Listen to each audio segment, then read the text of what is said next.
Look at this guy. I swear to God, this motherfucker hates me. Give you an example. Hey, Angry, what are you up to?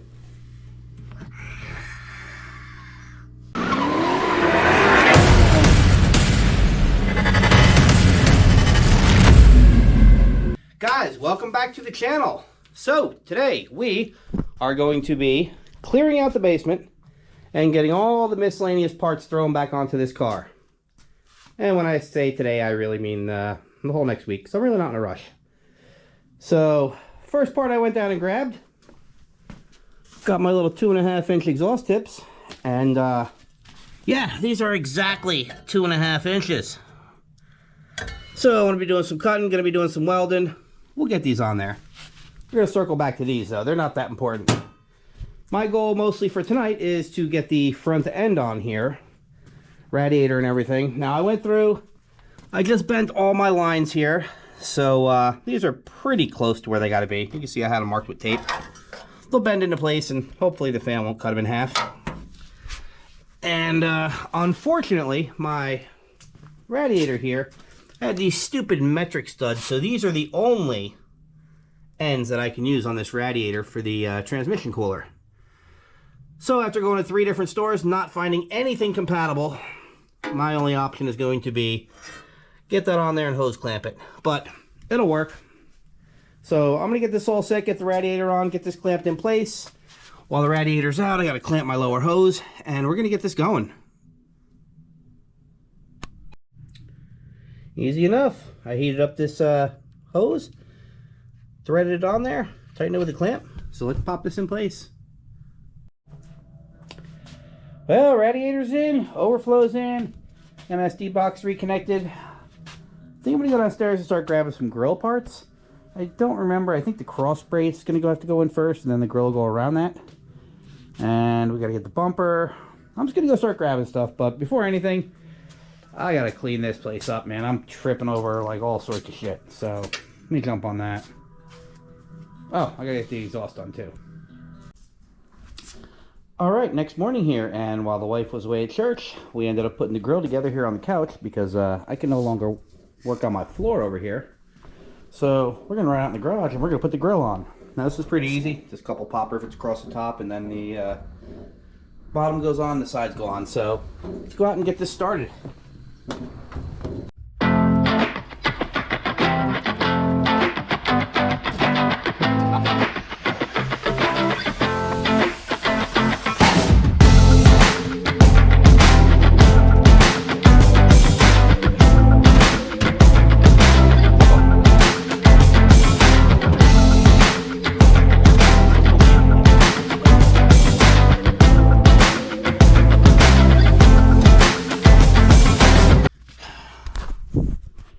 Well, looks good, but it's way off on the bottom.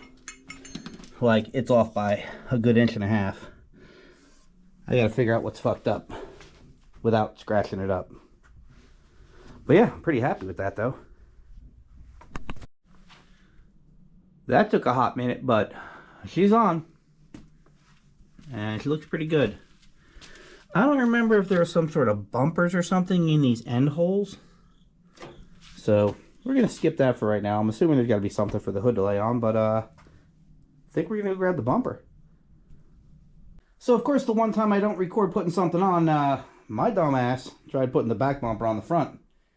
And yeah, that wasn't working out. But after 5 minutes, I figured it out. So, up here, all we got to do is throw these little horns on, which is just 1 3/4 inch bolt, license plate, and that's it. So, see you in 5 seconds. I am not mad at that. And luckily, I did own a 1955 Chevy before this. It was just a truck. I considered it a Tri-5, but most people don't. So I think that's going to wrap up the front end on... Oh wait, no it's not. I'm missing some wipers. Not that the wipers work or there was even anything connected to the switch, but I want to put them on there to make it look good. So let me go grab those. And while I'm down, start grabbing some of this hood junk. So I got the bird, I got the emblem, and I got a little chrome piece. So let's go collect all that. We are running this basement out of parts. Guys, I know there's really no action in this video, but you really don't want to just watch me tightening shit with my little AC Delco. So, here's how the hood came out. Only 3 pieces to it. All bolted on, so there's not a lot left. We're going to be going on to the back end.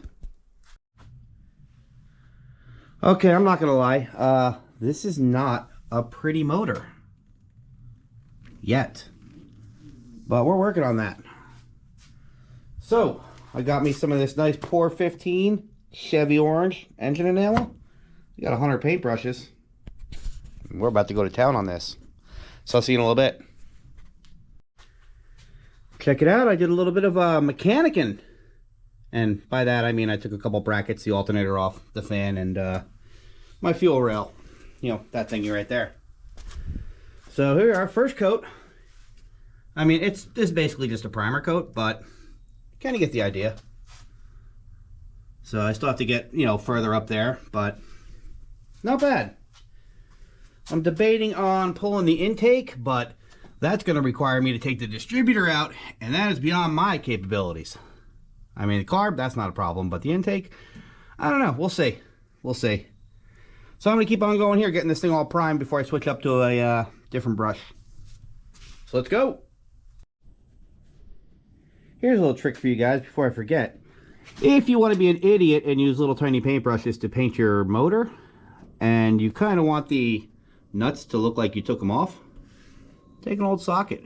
Throw the old socket on there, paint around it, slob it all in, and pull it out. Then just wipe off your socket. Nice and easy. Alright, I'm not going to lie, but this fuel line damn near touching the header, that kind of worries me a little. So let me fix that. Alright, I feel a ton better about that. And we're all clear. Moving on.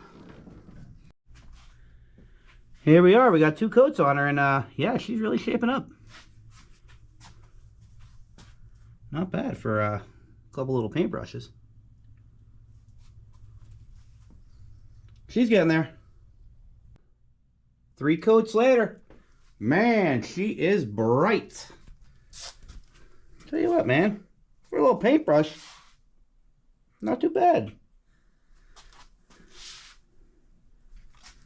Alright, tomorrow we're going to start slapping some shit back on.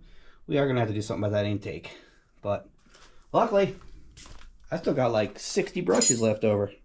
So we're in good shape.